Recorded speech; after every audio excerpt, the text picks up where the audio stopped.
Welcome to the Vigor Life Podcast, a source of inspiration, lessons, stories, skill sets, mindsets, and strategies to invigorate and expand all areas of your life.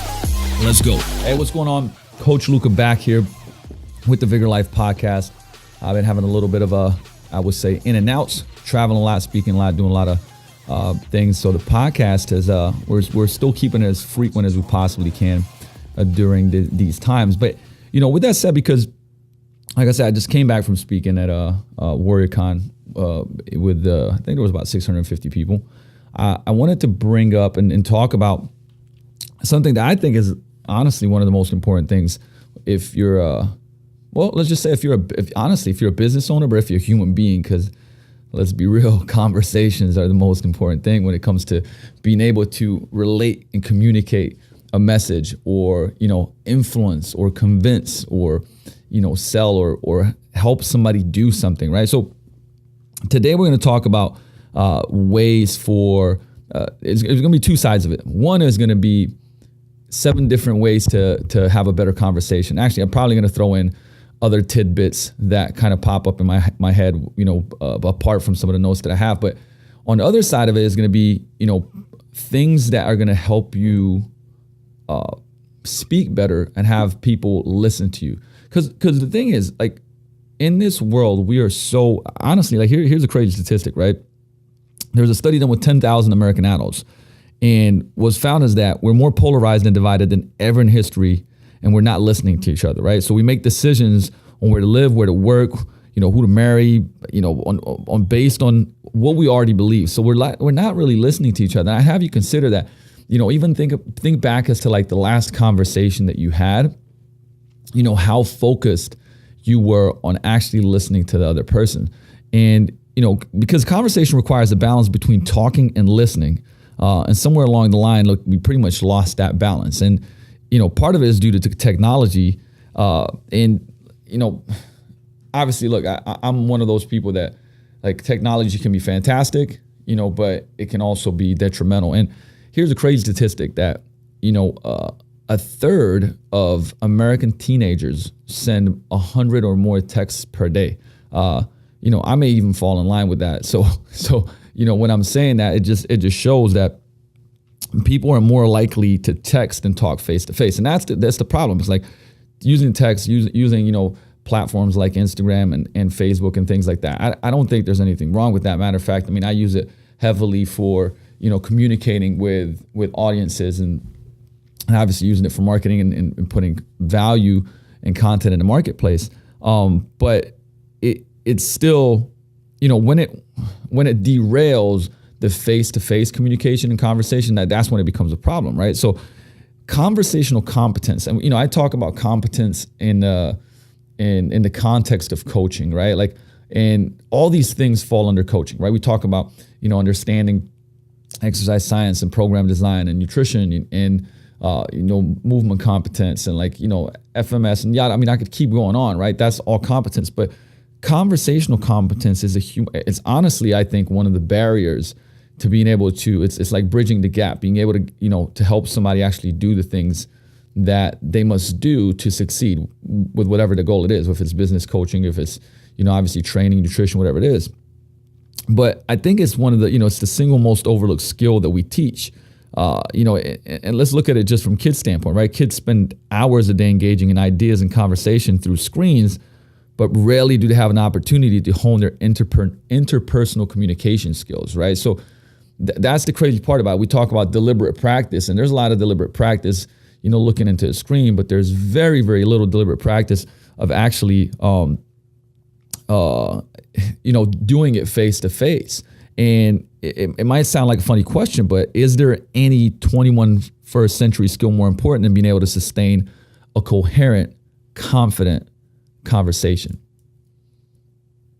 I don't know. I don't think so. So I make part of my living, you know, talking to people, and obviously a lot of that it has been, you know, for over a decade, for, you know, 12, 13 years now, just training people, right? But now it's become, you know, coaching in different aspects, whether it's the business coaching, whether it's the training, hey, team building and leadership, like talking to my team, speaking. You know, I just came back from a speaking engagement. I sit down with a lot of people whether it's collaborations, joint venture partnerships, whether it's, investment money to start another business, whatever it may be. I talk to people I like, but I also talk to people I don't like. I talk to people I strongly disagree with. I talk to,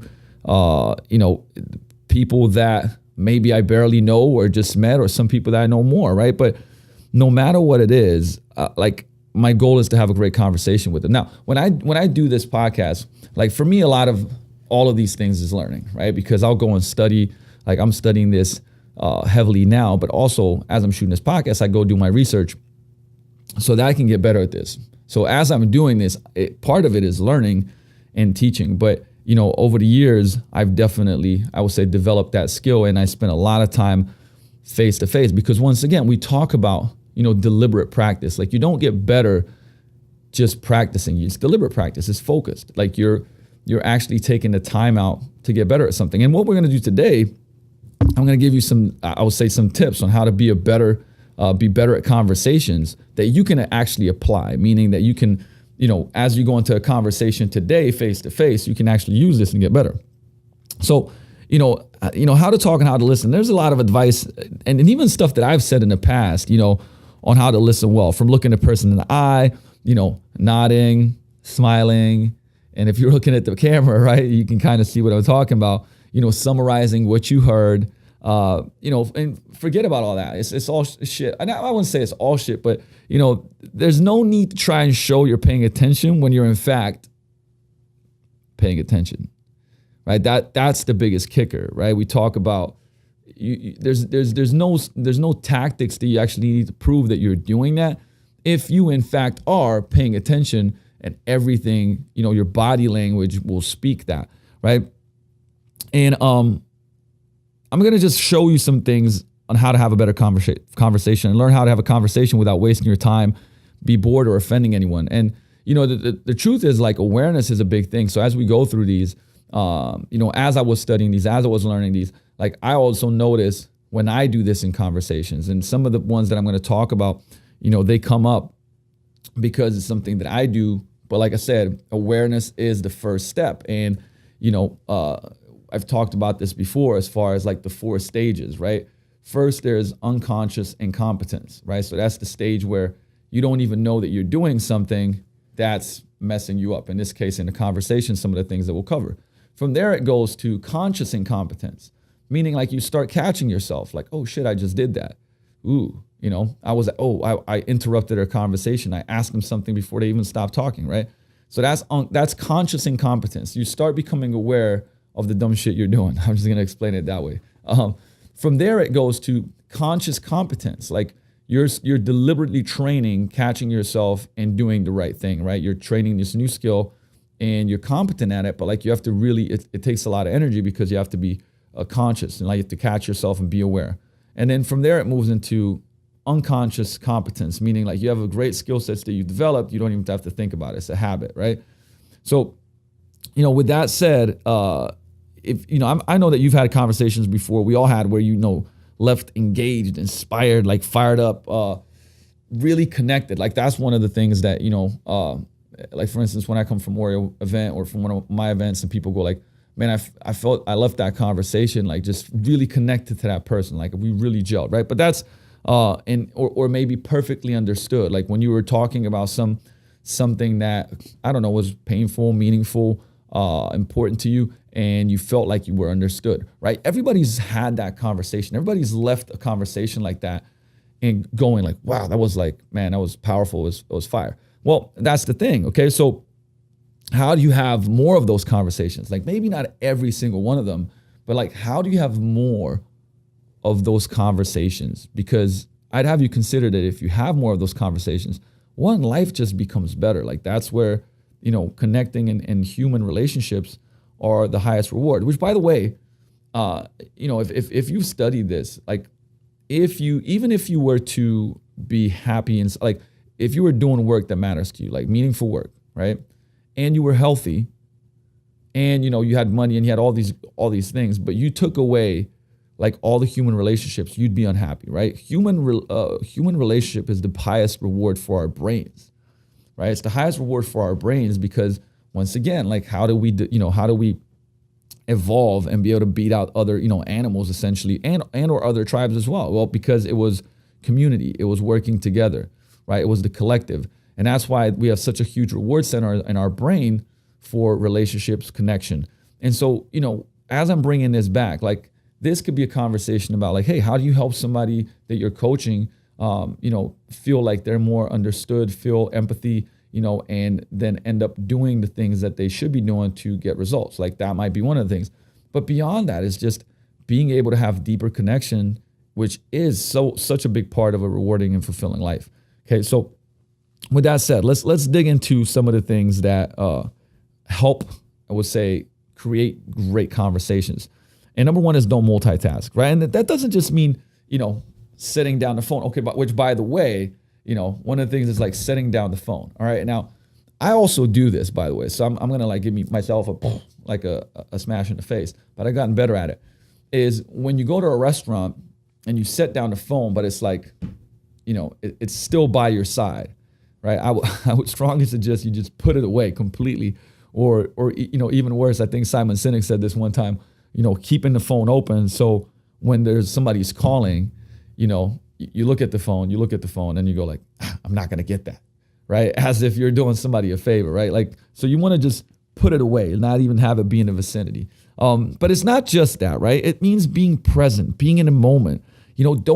Not thinking about what you're gonna eat that night, or the argument that you had, or the promotion that you're gonna go ask for, or how somebody canceled at the gym or something like that, right? It's being so like, if you want to get out of the conversation, but if you're in a conversation, be there, be present. And these are also the reasons why, like one of the things that Martin Rooney told me a long time ago, right? It was like, to be interesting, you have to be interested. It's to be really interested in a person. And, with that, like think about that, like things like meditation and things like, that help you focus more will help you be more present in conversations also. But it takes up a lot of energy. But when I say don't multitask, it really means like not just like things, right? Although that's a very disrespectful thing. If somebody's talking to you and, you're doing stuff and, you're texting and you're on the phone, or you got your, earplugs in, or any of those things, right? Turn the tables and think how that would feel on your end. But it also means like not thinking about other stuff, right? And really being present in the moment with that person.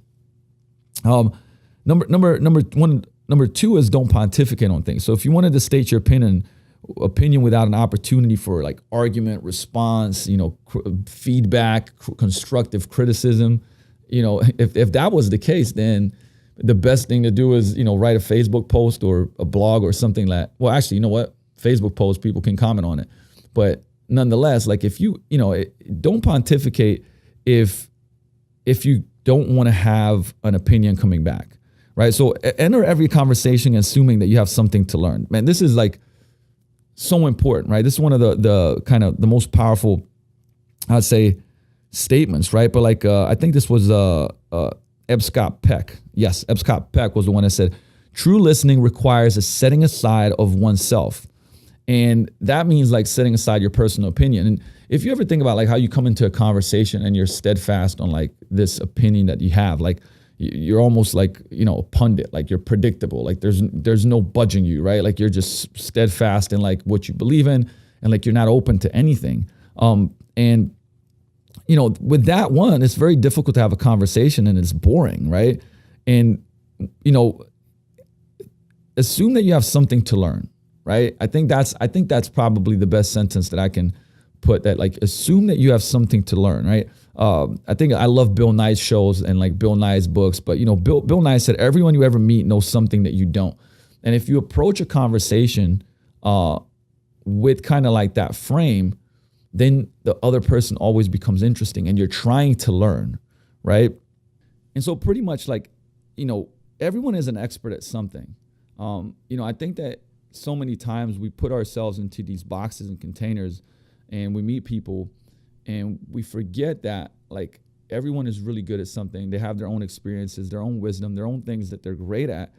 And, we overshadow them constantly thinking about what we're going to say or how we disagree with them. Like I said, it's like, we're predictable, like we're pundits. We have like all these opinions that can't be budged.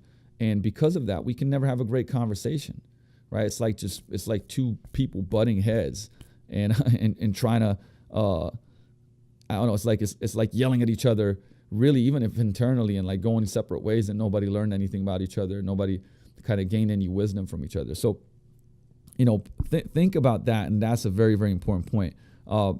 Number 3 is using open-ended questions. Now, I've done some podcasts on, on coaching as far as like using open-ended questions, but this is so important. But like, here's a great point: is it's almost like taking a note from journalists, or should I say, a lesson from the journalist handbook, right? That you start with who, what, where, when, and how.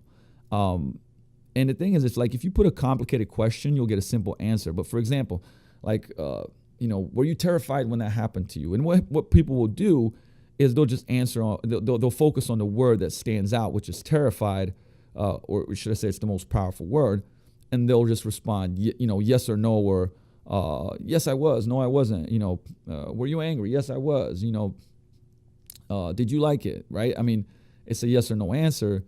But the thing is, like, if you let people describe it, right, because they're the ones that know, you ask them things like, what was that like? How did that feel? Right? What are you looking for in that? And so the thing is like, it makes them have to actually think about the things and stop for a moment. And you're going to get a much more interesting response, but also like it's what creates a conversation. Whereas, if you don't have open-ended questions, what ends up happening is stuff just gets it's like boop and it's done, right? Yes, no, and it's done. Next question, right? It doesn't really start a conversation. And the next point that kind of like connects with this is it's going with the flow. So have you ever like been in a conversation and somebody's speaking and something enters your mind? Now, it could be one of two things. It could just be a thought about something like random. For instance, when I bumped into Jessica Alba in an Italian restaurant downtown, which I did, but that might pop into your mind, right? Or it could be, a question that you have for the person, right? But the point is that thoughts are going to come and go, right? And when you're listening to someone, a lot of times like a thought can get stuck into your mind, and then you're thinking about the thought or like the question you want to ask them, and because of that, you stop listening, right?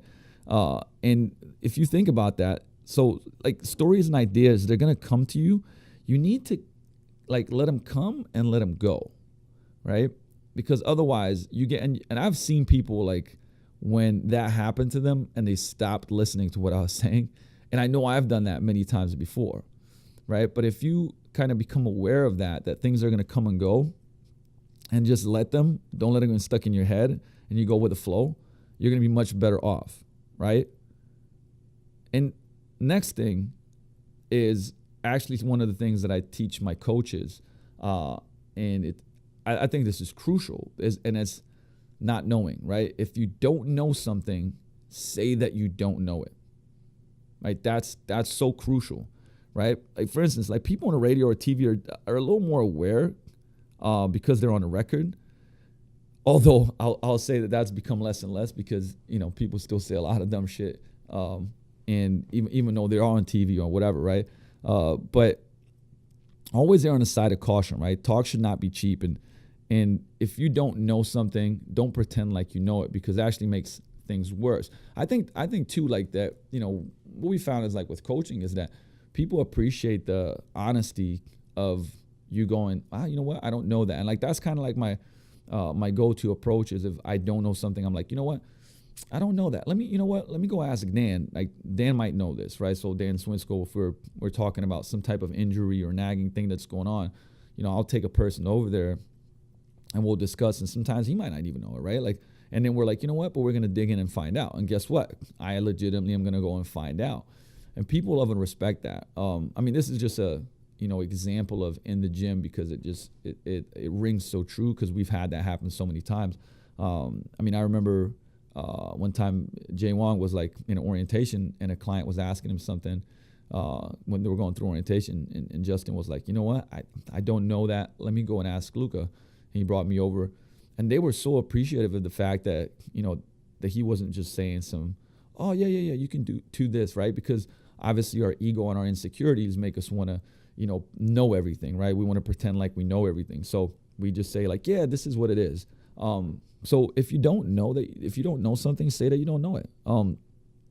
This next one is powerful and something I used to do in the past. And I promise you, like, this is one to remember, but it's don't equate your experiences to the experiences of the other person, right? So if somebody's, lost somebody in their lives, like, don't bring up, how that's similar, or how, you've lost someone in your life, right? If they're talking about trouble with their kids or stuff at work, like going into how you hate your job or how like crazy stuff is happening, it's not the same, okay? And like this comes from a place of, I thought that like doing that would make you connect to somebody, but like trying to pretend like it's the same thing, it's not the same. All experiences are individual, they're unique, and more importantly, okay, it's not about you. Like, you don't need to take that moment to talk about, how you've suffered, or, how you've overcome stuff, or how amazing you are. Conversations are not a promotional opportunity. Think about that. Like, conversations are not a promotional opportunity. Now, there are times when that is the case, but, we're talking about conversations between human beings and building relationships, right? Versus, hey, I'm pitching something. I'm having a meeting to get a loan from a bank or something else, right? That's a different story, but we're just talking about conversations here. And especially like when you're trying to connect with someone, right? Show compassion and empathy. I mean, that's the last place that you want to, make that conversation a promotional opportunity, or make it about yourself, or woe is me, or how I've overcome something. Like, you're there for them.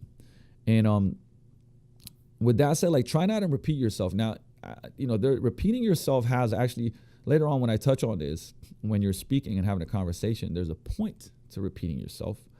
But what I'm talking about here is like, repeating yourself can be condescending, and it's boring. And the thing is, we tend to do it a lot. I've probably done it a couple of times during this podcast, but once again, right, creating awareness. We do it at work. We do it conversations with our kids. I do it, I know, with my team. We have a point to make, so we keep rephrasing it over and over, but it's actually, it doesn't help the conversation, and people stop listening when you do that. Number 9, this is honestly, well, actually that's not number 9. I skipped along here. I think this might be number 8 here, but this honestly is the last one, but the most important one. It's the most important skill that you can develop, and really, like, the one that this whole essentially podcast is kind of based on. It's like listening, right? It's the most important skill that you can develop. And it was Buddha that said, if your mouth is open, you're not learning, right? And you ask yourself, like, so why don't we listen, right? Think about this. I've talked about having control, having certainty. Well, we rather talk because we like to be in control. You don't want to hear anything that you're not interested in. It puts you in the center of attention. It allows you to boost your own identity. But with that said too, I think that one of the things I talked about, what's one of the biggest forms of sedation, and one of the biggest forms of sedation is advice and judgment. So of course, to give advice, you have to talk, and to avoid your own, I would say, stuff, right? Nasty stuff, or your own things that you need to deal with. You can sedate by giving advice. So I think those are all some of the reasons why we talk. But then there's also another reason, right? And that is that the average person talks at 225 words per minute, which is, I think, around about where most people read too. But we can listen up to 500 words per minute. So essentially our minds are filling those other 275 words. So it takes effort and energy to pay attention and focus on someone and focus on a conversation. But if you can't, you're not in a conversation. It's just two people shouting out barely related sentences in the same areas, like what I said before, where, you're there, but if 10 minutes afterwards, I was asking you about what the person was talking about, like for most people, it would be very hard to actually recollect and bring it up because they were somewhere else, right? So think about that, right? Being interested in other people is a skill set. Okay, let me put it that way, right? I can't remember where I heard this, but it's like it's not about willpower; it's about skill power. And I've made this kind of like this sentence a bit of my quote that all these different things that we talk about, they're not just like given; they're skill sets, and you can develop them.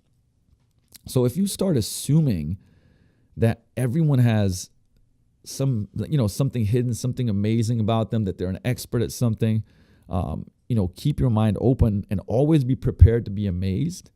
Like you'll never be disappointed. Like think about that, right? If you're prepared to be amazed, you'll never be disappointed. And I think it was I can't remember which book I was reading, but it's talking about if you ask somebody like, hey, how's your day going? How's your day been? Most people can like start focusing on like all the crappy stuff that's been going on in their day. But if you come in and say, hey, what's something exciting that's happened to you today, right? They're gonna find that exciting thing. They're gonna search for it, right? And same thing here. Like if you go into it in the frame of an assumption to be amazed, to learn something about someone, to extract somebody's wisdom, and find out what they're an expert in, you're always gonna be amazed. Period. And so with that said, we're going to have to, split this one into a couple of different pieces because I know we're on the time crunch today. But using those tools to become better at conversations, I do think it's the missing factor. I do think it's the missing link in pretty much just about any business, right? I mean, if you're in a service-oriented business, like this should be something you practice. I think this should be something that's put in schools, like and obviously built as a skill set throughout, because guess what? Like you're always talking, communicating with people in one way or another. And it's a transferable skill to just about every area. But use these, I would say, points and become aware just in your coming conversations, and just try to stop yourself. Like I said, because you're not going to, like all the ones that I mentioned, you're not going to be able to just go like, oh, remember all of those and do them all the time.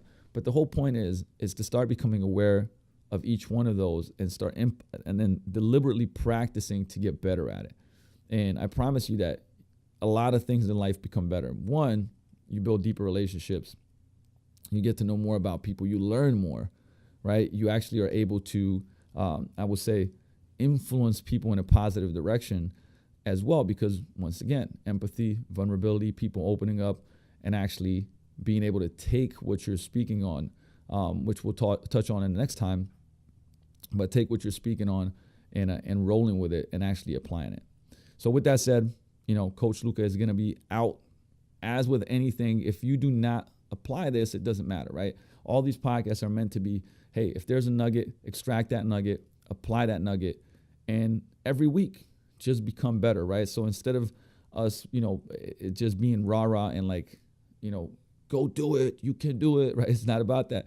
It's about building skill power, building skill sets, because those are the things that last a lifetime. And just like when we talk in nutrition coaching about building skill sets so you can change sustainably how you look, feel, perform, these are skill sets of life. Same thing. Practice them, go and do something with it, and by next week, you'll be better. I'll see you next time. Peace out.